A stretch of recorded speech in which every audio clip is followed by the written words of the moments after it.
न'खरफोरनि नुयोब्ला बिदिबो गोसो फिस्लायनाय दङ बेबायदिनो अनेक माने जाहोननि थाखाय अनेक माने रिजनाव साथामसो गारजादों आरोखि आङो जिउआव मेनलि बे जायखौ मोनदों आं बेयो 4 नाम्बारावसो माने साक्सेस जादों आरोखि रायजोफोर नोंथांमोना जेबो साननाङा आंनि बे जिउनि मोनसे माने जारिमिन साथाम सिख्लाखौ गोसोदोंमोन साथामजोंबो सासेजों थगायजाखादों गिबियावनो सेकेन्डआव एसे गोसोनानै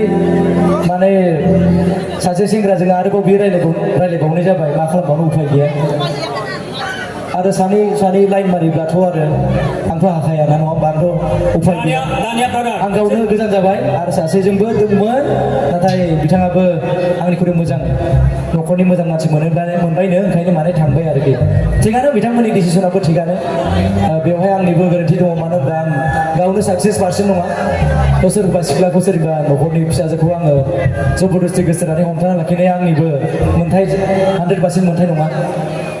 जेबो नङा बेफोरो बिथांमोननिबो गोरोन्थि नङा होनना बुंनांसिगोन दा जायखिजाया जा मोनो बे आं मस्ट माने हेपि आरो आङो बहुत हेपि जायजों दङ संसार जागासिनो बहुत हेपि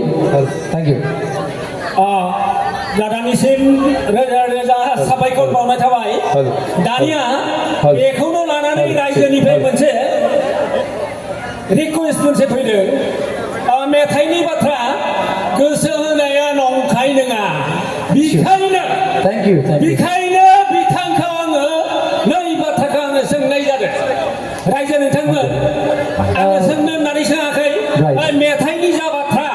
बे मेथाइनि बाथ्राखौ लानानै आङो बिथांखौ आङो सोंनाय जादों एक्सुवेलि नंगौ गिबि खेब जेब्ला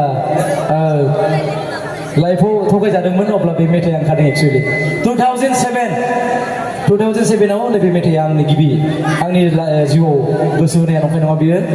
आं खनजेनदोंमोन आंनि लाइफनि स्ट'रिखौ बुंनाय उनाव सासे लिरगिरि बिथाङा लिरदोंमोन बे मेथाइखौ जायखिजाया आंनि लाइफजों ओरैहाय मेथाइआबो गोरोबबाय जायखिजाया थेंक इउ स' माच दा दसे उनाव खनबाबो जागोन ना दानो खननांगोन जागोन दान्दिसे उनाव खनगोन आङो दा दुखुनि मेथाइ खनथ'लिया दे दायो रंजानोसैसो दे नोंसे आसामिस खनजागोन नामा आसामिस खननांगोन नामा खननांगोन আচ্ছা আসামিজ গাব পাৰিম নে এটামান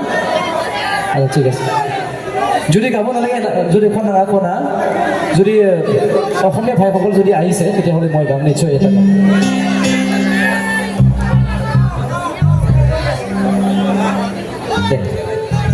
খনিছি না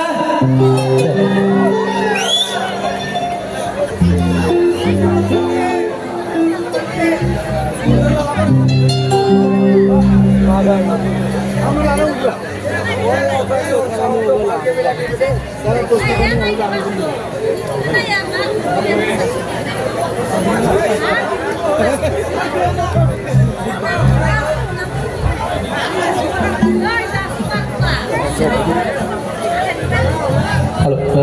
আচলতে শ্ৰদ্ধাৰ মিষ্টাৰ জুবিন গাৰ্গ তেওঁক মই আইডল বুলি মানো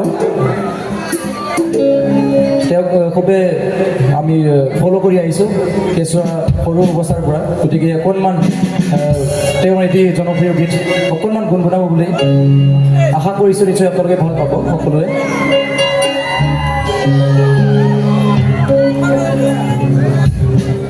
এই গীতটি আচলতে মোৰ খুবেই প্ৰিয় গীত হয় অকণমান গাইছোঁ দেই